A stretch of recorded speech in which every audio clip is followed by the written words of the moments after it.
Over the last few months, I've been navigating a number of health issues. The curriculum has changed, to be sure. So, diverticulitis, osteoporosis, including a compression fracture in my L1 vertebrae because of thinning bones, arthritis that's still being investigated. It turns out there's a few different varieties, reflux, along with what I call ordinary indignities that seem to arrive with getting older. I've also had macular degeneration in both eyes, both forms, wet and dry. Every few months, I get an injection directly into my eyeball to help manage one of those two eye conditions. Let me tell you, it's a trip. What's become unmistakable to me isn't that I need more information when I'm swirling with what all of this can mean. When I'm swirling with questions like, how do I meet all of this? When any one of these things threaten to swamp the decks of good decision making, if my capacity is short-circuited by the difficulties that present themselves, and that has definitely happened, well, no amount of information it's not going to make any difference. I need to locate capacity. Most of us have been taught to solve our lives through thinking, and thinking has tremendous value. But there are moments when thinking, it just reaches its limit. Maybe before we even recognize it, capacity starts to wane, and then we find ourselves in more layers of difficulty. The depression that comes, or the anxiety when our physical circumstances change, or we're diagnosed with something we really never wanted to have. When we lose someone, have misunderstandings. Everyone knows what's best for us, right? All of that. I'm not talking here about what you do diagnostically. I'm not taking a position on medical or psychological treatment.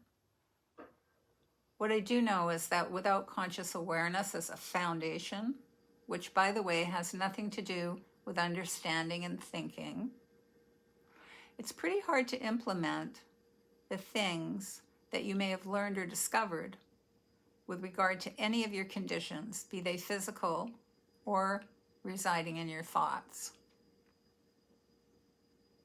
So that's what we'll be exploring over these next few months as we move toward the new workshop, Meeting the Indignities of Aging While Living Well Anyway.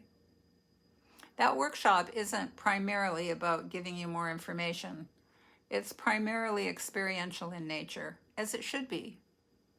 We do all of the informational work right here.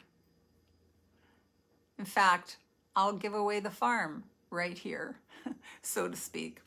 But the thing that really matters is creating experiences where you can begin recognizing something that has never actually left you, and it won't leave you. It might be something you've experienced many times without even recognizing what it was. I am not talking about meditation, and I'm not talking about mindfulness. I'm not talking about another mindset. And perhaps what's needed isn't becoming somebody new. Perhaps what's needed is recognizing what has never left. Information changes what we know, and that's to do with the mind. Orientation changes where we live from. That's to do with recognition and experience, conscious awareness. Look, there's nothing wrong with wanting to feel better, to understand more deeply, to heal old wounds, or become more present. These are deeply human aspirations. But the moment we become bound up in achieving them, they can become yet another project of fixing ourselves. Something we can't manufacture through the thinking mind. We need capacity to implement these things. Rather, we want to recognize these calls to fix, to heal, to feel better, to somehow belong again or belong anew as another call to return to our foundation. These are certain and sure calls to return to our foundation of conscious awareness. Capacity lives there, and choice unfolds from that orientation again and again. It's not anything to do with thinking. The movement looks something like this. We become entangled. We notice the entanglement. The noticing is not a failure. The noticing is the call to orientation, not more thinking just yet. So orient where? To conscious awareness. Orient how, you ask? Well, we do that in the workshop.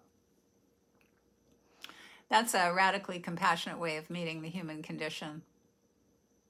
Every moment of entanglement already contains the doorway home.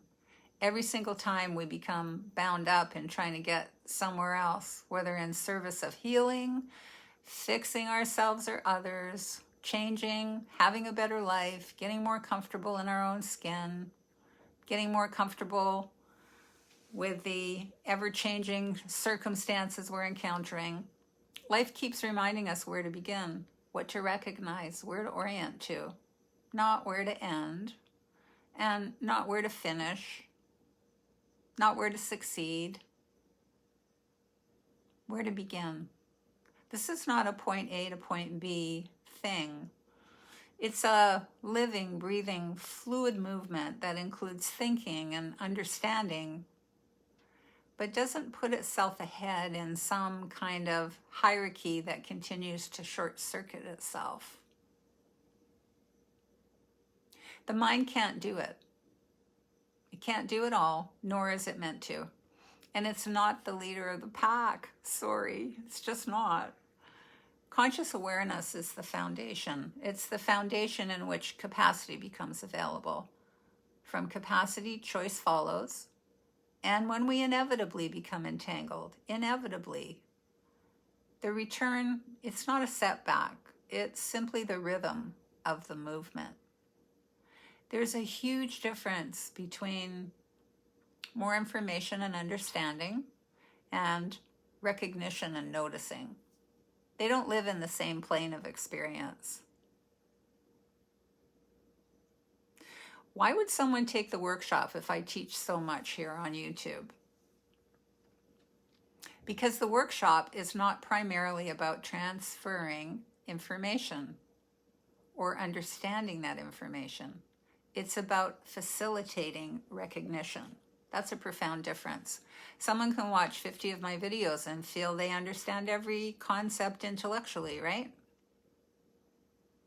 They can explain conscious awareness, perhaps. They can recite the 3 C's of conscious awareness, capacity, and choice. They can agree with all of it and still have little or no direct recognition of the foundation that I'm pointing to.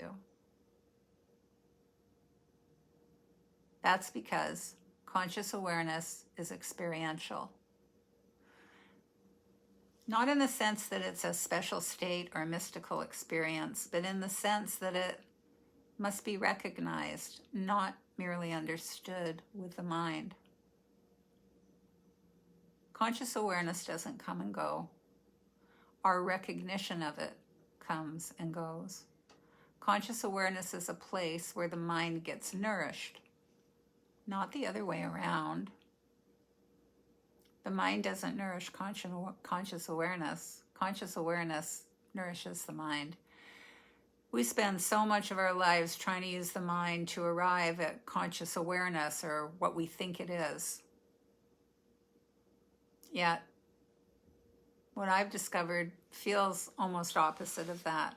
As we recognize conscious awareness, the mind begins to settle, to organize itself, and receive what it needs from a much deeper foundation. Notice how that doesn't diminish the mind. It simply restores its proper relationship. A hiker doesn't orient themselves once at the trailhead and never look at the map again. They orient themselves repeatedly throughout the journey.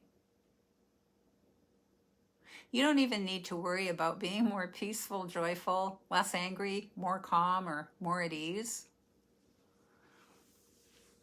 And conscious awareness isn't the answer per se. Conscious awareness isn't the solution per se.